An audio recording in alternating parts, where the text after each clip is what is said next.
एक बॉयल इसमें तकरीबन आ चुका है। तो अब हम इसमें अपना कस्टर्ड मैंने 2.5 स्पून लिया ये वाली, ठीक है। ये आहिस्ता आहिस्ता ऐड करेंगे, लम्स नहीं बनने चाहिए, और हल्के हल्के हाथ से इसको मिक्स करेंगे।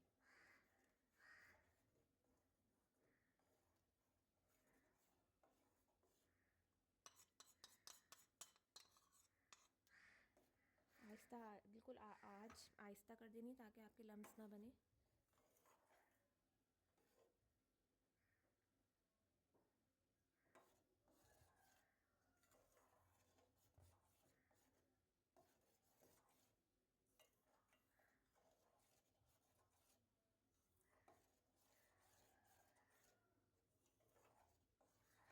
इसी दौरान हम मीठा भी चख लेंगे।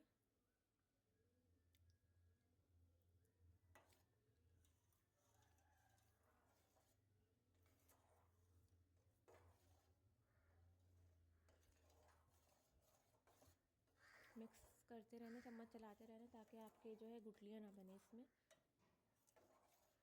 और आहिस्ता आंच पे बनाइएगा, अगर तेज़ आंच करेंगे तो एकदम गुठली बनना शुरू हो जाएगी। थोड़ा गाढ़ा होने तक इसको मिक्स करते रहेंगे। मुझे थोड़ा सा मीठा कम लग रहा है तो मैं जो हूँ मीठा ऐड करूँगी।